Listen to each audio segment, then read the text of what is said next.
السلام علیکم ورحمۃ اللہ وبرکاتہ۔ امید کرتے ہیں تمام دوست احباب خیر خیریت سے ہوں گے۔ دوستو، ہمارا آج کا یہ سبق نورانی قاعدے کے کچھ اہم قواعد کے بارے میں ہے، جو کہ نورانی قاعدے کے ابتدا میں یہ قواعد مصنف صاحب نے ذکر کیے تھے، جیسا کہ یہ اوپر لکھا بھی ہوا ہے ابتدائی قواعد، لیکن ہم نے وہاں پر ان کا جو ہے وہ ذکر نہیں کیا اور ان کو نہیں پڑھایا، اور اس کی وجہ یہ ہے کہ یہ ذرا مشکل قواعد ہے، تو ہم نے سوچا کہ آخر میں پڑھائیں گے جب تھوڑا بہت ذکر ہوگا ان قواعد کا درمیان کے اسباق میں، تو تب جا کر آپ لوگوں کے لیے جو ہے اس کا سمجھنا آسان ہوگا۔ تو اس لیے یہ جتنے بھی قواعد یہاں پر انہوں نے ذکر کیے ہیں، ان سب قواعد کا کچھ نہ کچھ ذکر بلکہ تفصیلاً ذکر درمیان کے اسباق کے اندر گزر چکا ہے۔ تو چونکہ یہاں پر انہوں نے تمام قواعد کو اکٹھا کر دیا ہے ایک ہی جگہ، تو اس طرح جو ہے آپ لوگوں کے لیے اس کو سیکھنا اور ذہن میں رکھنا آسان ہوگا۔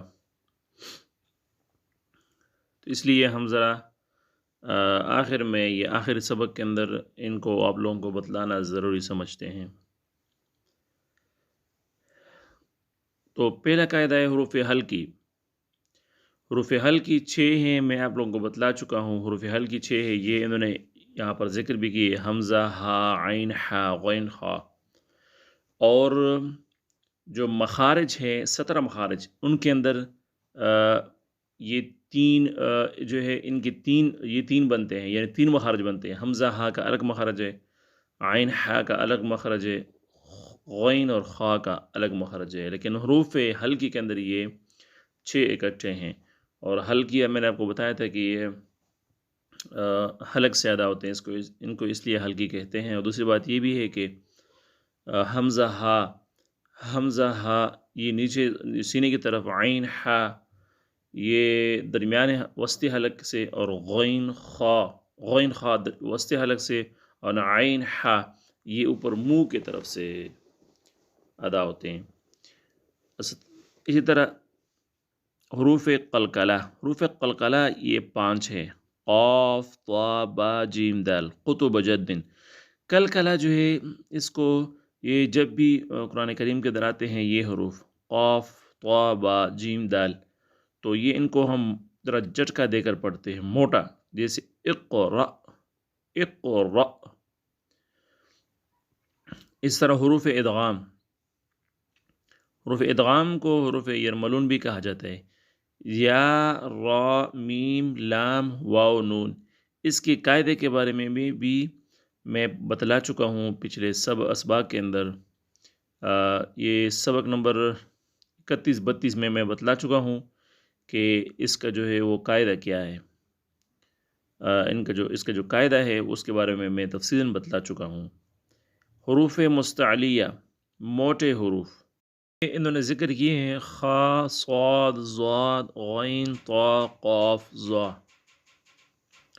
ان کو ہم ہمیشہ موٹا کر کے پڑھیں گے۔ قرآن کریم کے اندر جہاں بھی یہ حروف آئیں گے ہم ان کو بالکل موٹا کر کے پڑھیں گے۔ نرمی والے حروف یہ 3 ہیں، تا، ذال، ظا، ان کو ہم جو ہے ہمیشہ نرم کر کے پڑھیں گے، جیسے یہ سمجھ میں بھی آتا ہے نا، تا، ذال، ظا۔ سیٹی والے حروف یہ بھی 3 ہیں، زا، سین، صاد۔ آگے ہے حروف اخفاء میں پہلے بھی تفصیلاً بتلا چکا ہوں پچھلے اسباق کے اندر۔ حروف اخفاء جو ہے یہ کل 15 حروف ہیں، اور یہ کافی اہم قاعدہ ہے نورانی قاعدے کے اندر۔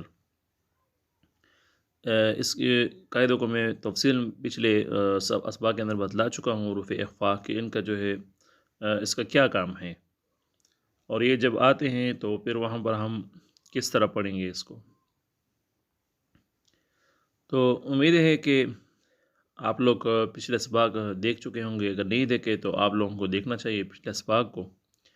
میرے مکمل جو کورس ہے نورانی قاعدے کا، اس مکمل کورس کو آپ لوگوں کو اچھے اور بہترین طریقے سے جو ہے کرنا چاہیے، چونکہ یہ بہت مختصر کورس ہے۔ آپ کے 1.5 دن لگے گا، زیادہ سے زیادہ 2 دن آپ کے لگ جائیں گے، لیکن میں امید کرتا ہوں کہ قاعدہ آپ لوگوں کو اچھے طریقے سے جو ہے وہ آئے گا، اور آپ لوگ بہترین طریقے سے نورانی قاعدے کو سیکھ جائیں گے، اور نورانی قاعدہ سیکھ گئے تو سمجھو کہ آپ قرآن کریم سیکھ گئے۔